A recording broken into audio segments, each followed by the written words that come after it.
தினகரனை சந்திக்கவே இல்லை செங்கோட்டையன் திடீர் விளக்கம்.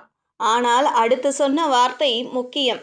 இதற்கிடையே அதிமுகவை ஒருங்கிணைக்க வேண்டும் என பேசி வரும் செங்கோட்டையன் இன்று மதியம் அமமுக பொதுச் செயலாளர் தினகரனை சந்தித்து சுமார் 1 மணி நேரம் ஆலோசனை நடத்தியதாக தகவல் வெளியானது. இதற்கிடையே இந்த தகவலை செங்கோட்டையன் மறுத்துள்ளார். டிடிவி தினகரனை தான் சந்திக்கவில்லை என அவர் கூறியுள்ளார். அதிமுகவில் இப்போது மீண்டும் உட்கட்சி குழப்பம் வெடித்துள்ளது. அதிமுகவில் இருந்து வெளியேறிய அனைவரையும் மீண்டும் கட்சியில் இணைக்க வேண்டும் என செங்கோட்டையன் கூறியிருந்தார். இதனால் செங்கோட்டையனின் கட்சி பதவிகளை கூட எடப்பாடி பழனிசாமி பறித்திருந்தார். கொஞ்ச நாட்கள் இந்த விவகாரத்தில் அமைதியாக இருந்த செங்கோட்டையன் இப்போது மீண்டும் காய்களை நகர்த்த ஆரம்பித்துள்ளார். அமமுக பொதுச் செயலாளர் தினகரனுடன் செங்கோட்டையன் சந்தித்து பேசியதாக தகவல் வெளியானது. சென்னை அடையாறில் உள்ள டிடிவி தினகரன் வீட்டிற்கு சென்ற செங்கோட்டையன் அங்கு டிடிவி தினகரனை சந்தித்ததாக கூறப்பட்டது. இரு தலைவர்களும் சுமார் 1 மணி நேரம் சந்தித்து ஆலோசனை நடத்தியதாக தகவல் வெளியாகியுள்ளது. இதற்கிடையே இது தொடர்பாக சேனல் ஒன்றுக்கு பேட்டியளித்த செங்கோட்டையன் டிடிவி தினகரனை சந்திக்கவில்லை என்று திட்டவட்டமாக மறுத்துள்ளார். தனக்கு கட்சியை ஒருங்கிணைக்க வேண்டும் என்பது மட்டுமே நோக்கம் என்றும் வேறு நோக்கம் எதுவும் இல்லை என்றும் தெரிவித்தார்.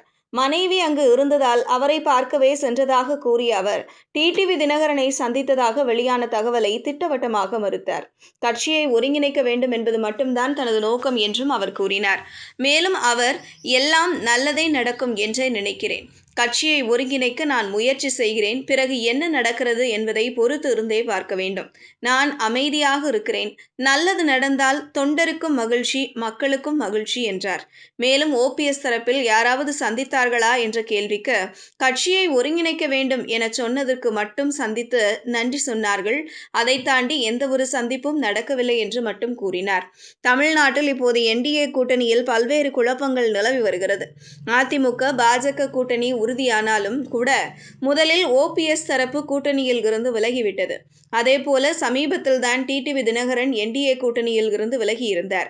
இதையடுத்து டிடிவி தினகரனை நேரில் சந்தித்த மாஜி தமிழக பாஜக தலைவர் அண்ணாமலை மீண்டும் கூட்டணிக்கு வருமாறு கோரிக்கை விடுத்திருந்தார். இருப்பினும் அந்த கோரிக்கையை டிடிவி தினகரன் நிராகரித்தார். இன்றைய தினம் இது தொடர்பாக அவர் மீண்டும் விளக்கமும் அளித்தார். அதாவது கூட்டணி குறித்த மறுபரிசீலனைக்கு அவசியமில்லை என்றும் எடப்பாடி பழனிசாமி முதல்வர் வேட்பாளராக இருக்கக்கூடாது என்பதில் உறுதியாக உள்ளோம் என்றும் கூறியிருந்தார். இந்த சூழலில்தான் செங்கோட்டையன் டிடிவி தினகரன் இடையே சந்திப்பு நடந்ததாக தகவல் வெளியான நிலையில் அதை செங்கோட்டையன் மறுத்திருக்கிறார்.